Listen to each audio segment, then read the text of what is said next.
All right, let's talk about money, but we're going to do it a little differently today. Forget the spreadsheets and the market jargon for a minute. We're going to dive into the real kind of hidden power inside a single $100 bill.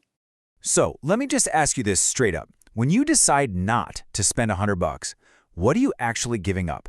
I mean, yeah, maybe a nice dinner out, a new shirt, something like that. But we're about to look at a way more powerful answer to that question. You know, for most of us, saving can feel like a total chore. It's just this logical, mathematical thing, right? We think about interest rates, we worry about inflation, and we see it as just delaying something fun. It's all about what we're losing out on today. But what if that's completely the wrong way to think about it? Okay, look at this. On the left, you've got the cold, hard numbers, the stuff that makes our eyes glaze over. But on the right, that's where the magic is. Instead of thinking about spreadsheets, you're thinking about security.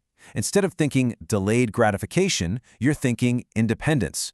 We're not just moving numbers around, we're actually buying something. And boom, this is the core idea. This is the big aha moment. Saving isn't about deprivation, it's an act of purchasing.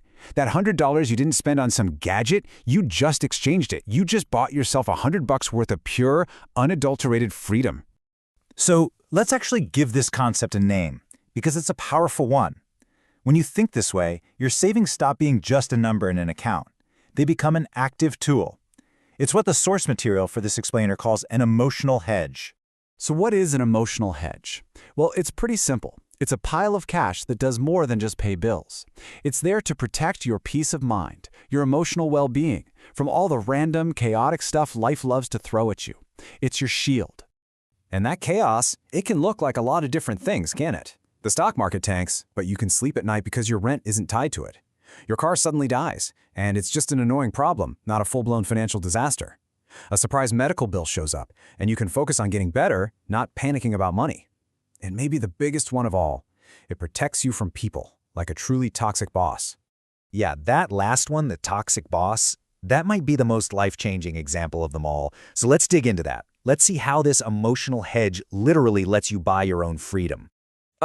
We've all been there, or at least know someone who has. That Sunday night feeling, that pit in your stomach, the dread of Monday morning, of walking into a place that makes you feel miserable. It's like you're trapped, and the prison bars are made of car payments and student loans. But here's the flip. Every single dollar you put away, every time you chose not to spend that $100, you weren't just saving. You were forging a key. You were funding your own escape plan. That savings account, it's your liberation fund. And this just says it all, doesn't it? That money, your emotional hedge, gives you the power to look that boss in the eye and say, I'm out. It buys you time. It buys you breathing room to find something that doesn't drain your soul.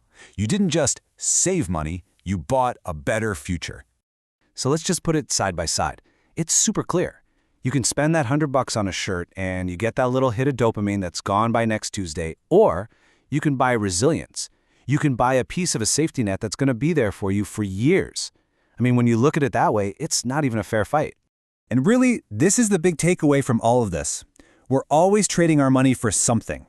But the most valuable, most life-altering thing we can possibly buy with it is our own autonomy, our ability to control our time, to make our own choices. And that, my friends, is a total bargain. So, I'll just leave you with this to chew on. The next time you've got $100 in your hand, or maybe it's sitting in your online shopping cart, just pause for a second. Ask yourself, am I about to buy a thing, or am I about to buy a small piece of my own independence? It's your call.